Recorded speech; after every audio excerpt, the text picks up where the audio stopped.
News 9 में आपका स्वागत है। मैं हूं Akash. MP against MPCA corruption. जी हां, इस आंदोलन को चलाने वाले मध्य प्रदेश कांग्रेस कमेटी के सचिव राकेश सिंह यादव हमारे साथ जुड़ेंगे। उन्हीं से जानेंगे इस एमपीसीए के घोटाले के संदर्भ में क्या नया खुलासा वो करने वाले हैं। आइए उन्हीं से जानते हैं। राकेश जी, आपका स्वागत है 91 न्यूज़ 9 में। नमस्कार। देखिए, एमपीसीए में जो लगातार घोटाले हुए हैं उसका सिलसिलेवार खुलासा हम लोग करते जा रहे हैं। आज 3 बड़े घोटालों का खुलासा किया जा रहा है।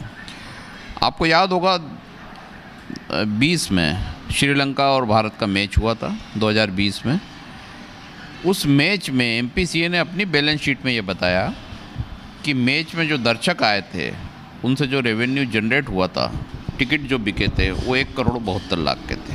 उसमें से लगभग 88 लाख रुपया उन्होंने पेटीएम इनसाइडर कंपनी को दे दिया था कमीशन या सर्विस चार्ज के रूप में। ये बेहद आश्चर्य का विषय है कि कोई कंपनी 50% से ज़्यादा टिकट की कॉस्ट का सर्विस चार्ज और कमीशन ले रही है। इसका साफ मतलब है कि एमपीसीए और पेटीएम इनसाइडर ने मिल के ये खेल खेला है, क्योंकि कभी भी अगर 5,000 का टिकट है और 2,500 अगर पेटीएम ले रहा है तो एमपीसीए को फिर क्या बचत है। वो तो सीधे ही टिकट खिड़की से बेचता तो 5,000 रुपये उसको पूरे मिलते, बैंक से बेचता तो उसको कमीशन बहुत कम देना पड़ता।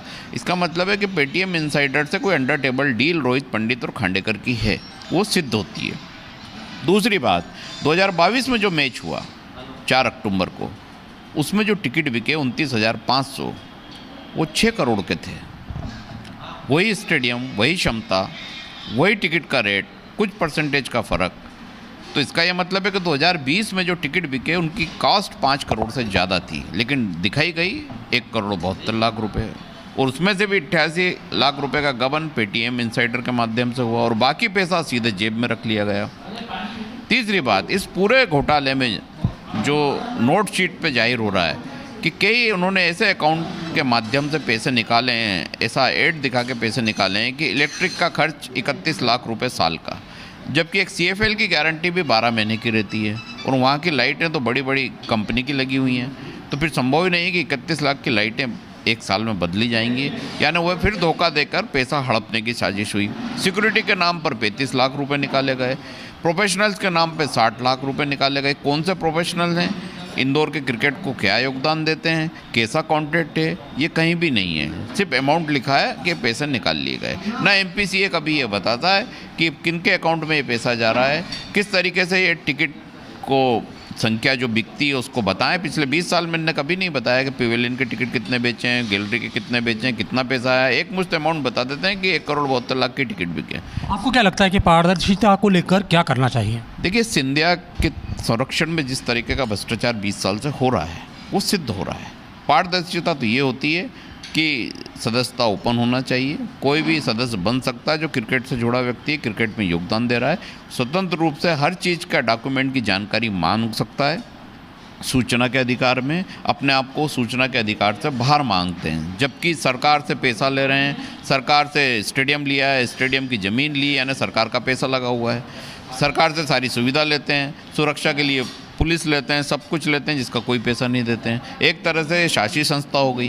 तो इसका मतलब सूचना के अधिकार में जानकारी देना चाहिए, लेकिन नहीं देते हैं, क्योंकि भ्रष्टाचार इतना ज़बरदस्त है और लोग इतने बड़े हैं और सफ़ेद पोश लोग हैं, वो जिनके कपड़े और चेहरे इतने काले हैं, जो हम उनके चेहरे उजागर कर रहे हैं। तो जब देख के हमें भी शर्म आती है कि खांडेकर जैसा व्यक्ति, रोहित पंडित जैसा व्यक्ति जो अपने आप को इतना सभ्य और सुशील बताता है, वो इतना भ्रष्ट भी हो सकता है कि उसके भ्रष्टाचार बैलेंस शीट में झलक रहे हैं।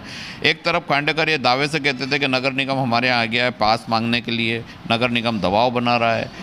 अब वो किस मुँह से ये बात करेंगे कि 5 मैचों का उन्होंने नगर निगम को मनोरंजन कर ही नहीं दिया है, चोरी कर ली है 5% की। एक ही मैच का मनोरंजन कर 1.25 करोड़ होता है। अब एक ईमानदार अधिकारी, कोई महिला अधिकारी थी, उनको अपमानित किया गया लता अग्रवाल को, जबकि वो तो टैक्स के लिए गई थी। अगर आप ईमानदार होते तो आपका पुराना मनोरंजन कर जो 4 मैचों का वही भर देते। आज लिखित में माफ़ी मांगना चाहिए खांडेकर को कि कितने गलत अपराध उन्होंने करा। मुख्यमंत्री को पत्र लिखा, मुख्य सचिव को लिखा और एक अधिकारी को अपमानित करा।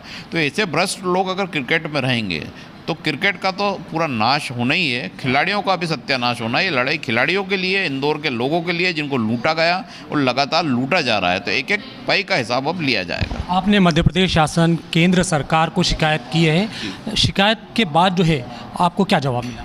देखिए, शिकायत मैंने पिछली बार भी की थी कुछ शिकायतों में मेल आए हैं, कुछ शिकायतें हम आगे करने जा रहे हैं एजेंसियों को, क्योंकि मामला इतना बड़ा है और कई राजनेता इसमें शामिल हैं। तो निश्चित तौर पर दबाव प्रभाव, खबरों को रोकना, ये सब कुछ हो रहा है। कई प्रिंट मीडिया हैं जो खबरें नहीं छाप रहे हैं क्योंकि वो इनसे मिल गए हैं। तो ये तो होता है इस देश में, ये कोई नई बात नहीं है। लेकिन फिर भी यह आंदोलन रुकेगा नहीं, और रोहित पंडित और खांडेकर और जितने भी क्रिकेट एसोसिएशन के सदस्य हैं वो निश्चित तौर पर जेल जाएंगे, क्योंकि वो इस अपराध में शामिल हैं। जो लोग चुपचाप रह के वोट देते हैं और इस इंडिया के संरक्षण और भ्रष्टाचार को बढ़ावा दिया है, एक एक व्यक्ति चाहे वो 70 साल का भी हो गया तो जेल के अंदर आज नहीं तो कल होगा।